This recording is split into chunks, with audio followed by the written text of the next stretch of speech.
Les lions de la Teranga ont donc crêpé la crinière des lions d'Angleterre hier soir à Nottingham, où la Three Lions ne jouait plus depuis mars 1909. Les Sénégalais ont remporté une belle victoire, exploit royal, victoire de luxe, very good, se réjouissait en une la presse ce matin à Dakar. Une victoire de prestige donc, puisque la rencontre était amicale, mais une victoire pour faire taire certains commentaires. Ils étaient piqués au vif, les joueurs de Pape Thiaw, comme nous l'a confié, entre deux avions sur le chemin du retour, l'ancien international El Hadji Diouf, qui connaît bien l'Angleterre, n'est-ce pas, heureux de sa soirée à Nottingham. Vous savez qu'il y a des matchs qui sont plus que des matchs de football. Je me rappelle que la veille du match, c'est moi-même qui l'ai appris aux joueurs. Quand les journalistes anglais sont venus m'interviewer en me disant que vous savez qu'il n'y a aucune équipe africaine qui avait déjà gagné contre l'Angleterre.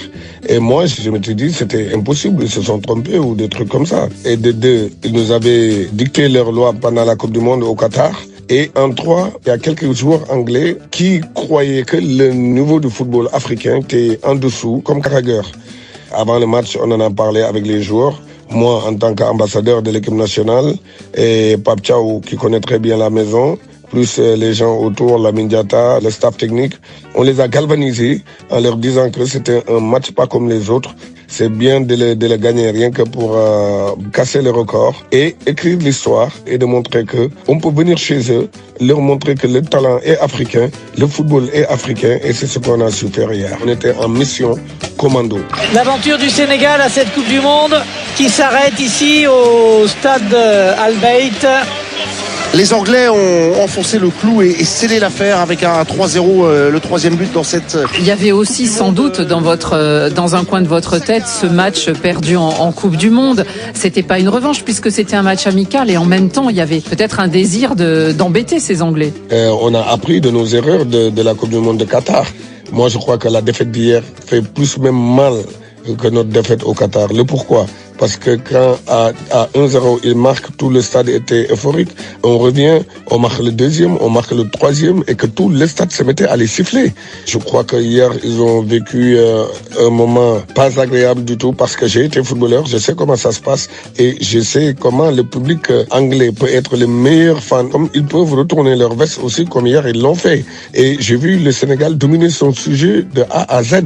C'est la première donc sélection africaine à battre les Anglais. Comment ils ont fêté ça, vos joueurs? Qu'est-ce qu'ils ont ressenti après le match? Mais vous savez, c'est des grands professionnels. Ils étaient contents sur le coup parce qu'il fallait qu'ils fassent ce que personne n'a fait.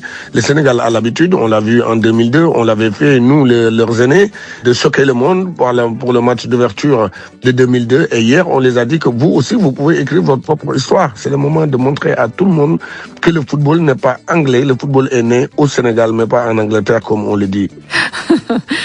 El Hadj, justement, eh bien, peut-être que cette première victoire d'une sélection africaine, ça va ôter des complexes à toutes les sélections africaines. Mais bien sûr, c'est qu'on voulait passer un message à nos amis africains, à nos frères, à nos sœurs, comme quoi que tout est possible. Je crois qu'il n'y a plus de complexe ni de supériorité entre les nations comme l'Angleterre, la France, l'Allemagne et les pays africains. Je crois que le Maroc l'a montré contre le Brésil. Le Sénégal l'a montré contre le Brésil et le Cameroun aussi l'a montré contre le Brésil. Je crois que aujourd'hui, nous, notre rôle, on l'a bien joué. Ma génération et la génération de Samuel, la génération de Roger Mila et tout ça, on a décomplexé nos jeunes frères pour leur dire que tout est possible. Ils peuvent aussi être meilleurs comme eux. Et j'étais content d'être au stade et c'était un régal de voir mes petits frères leur donner une leçon. Une dernière question à El Hadji Diouf. Est-ce qu'on peut dire que le Sénégal, après ces belles années avec Aliou Cissé, avec ce titre de champion d'Afrique, eh bien, sous la direction de Pape Thiaw, est rentré dans une nouvelle ère d'une certaine façon et peut-être sans Sadio Mané désormais? Je dirais pas ça. Sadio, on a toujours besoin de lui. Sadio a tellement fait pour notre pays. Sadio, c'est un très grand joueur, un très grand professionnel. Nous, on s'est dit que si Sadio était là hier, l'addition allait être plus salée. Et je crois que on est dans une continuité d'Aliou Cissé. Aujourd'hui, Pape Thiaw, c'est le petit frère d'Aliou Cissé. On l'a pris en réfléchissant et je crois que la Fédération sénégalaise de football a très bien fait le choix de Pape Thiaw parce que c'est vachement réfléchi et comme j'ai l'habitude de dire, c'est sur la continuité d'Aliou Cissé. Objectif, Coupe du Monde 2026 maintenant. Et le Sénégal n'a pas le droit de ne pas participer à une Coupe du Monde. Avant, je me rappelle, quand on était petit, on se qualifiait à une Coupe d'Afrique, c'était la fête. On sortait dans la rue comme si on avait gagné la Coupe d'Afrique. C'est rien que par les qualifications. Et quand on se qualifiait pour la Coupe du Monde, c'était encore pire. Et maintenant, là où je vous dis, on se doit maintenant à chaque Coupe du Monde de représenter l'Afrique parce qu'aujourd'hui, le Sénégal, c'est une terre de football. Le Sénégal, c'est une centre de formation sérieux. Une Coupe du Monde sans le Sénégal, je crois que ce ne sera pas les mêmes saveurs qu'une vraie Coupe du Monde. Et oui, on a tous envie aussi de voir le Sénégal à la Coupe du Monde parce qu'à chaque fois, il a eu des prestations marquantes. En tout cas, lui, il se souvient bien, Bruno Constant, avant qu'on parle de ce match, mais de cette petite phrase, de cette petite remarque qu'avait eu Jamie Gallagher en février dernier, quand on évoquait le ballon d'or possible, probable, éventuel de Mo Salah, et qu'il y avait eu cette petite phrase, la CAN est une compétition mineure. En gros, je résume sa pensée. Est-ce qu'on peut quand même rappeler que ce qu'a dit Jamie Carragher, c'est honnêtement ce que tout le monde pense en Europe, quand il y a des débats sur les chaînes de télévision françaises, radio françaises, quand on parle de la CAN, Radio française, oui. On la dévalorise, par RFI évidemment. Mais je veux dire, quand on parle des ballons d'or, on parle de la Ligue des Champions, on parle de la Ligue des Nations, de la Coupe du Monde, de l'Euro, on parle jamais de la CAN. Donc il y a une hypocrisie par rapport à ça. Mais c'est malheureux.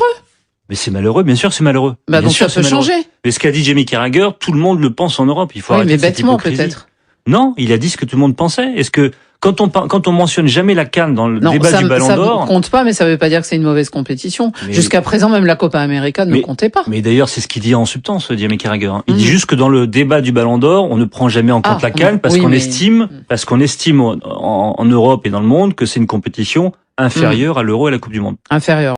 En tout cas, Nabil, pour ces Sénégalais, est-ce que vous diriez que c'est un joli coup et que surtout ça va marquer les esprits, comme le dit El Hadj? C'est un succès de prestige pour le Sénégal sur finalement une séquence très haute de leur football. Même s'ils n'ont pas gagné la dernière CAN, ils en ont gagné une juste avant, et être capable d'aller matcher et gagner en Angleterre, parce que c'est pas sur terrain neutre. C'est ça. Ou au Sénégal, c'est une performance qu'on ne peut pas minimiser ni banaliser. Même si peut-être du côté de l'Angleterre, c'était pas totalement l'équipe type, ou peut-être que c'est un nouveau cycle qui démarque.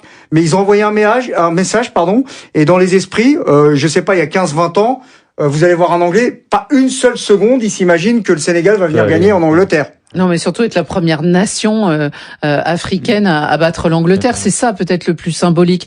Bruno, ça a été. Même s'il y a pas Quels ont été les titres du côté de l'Angleterre? Il y a pas eu beaucoup de rencontres face aux nations africaines. Je crois que c'est la 16e rencontre contre l'Angleterre.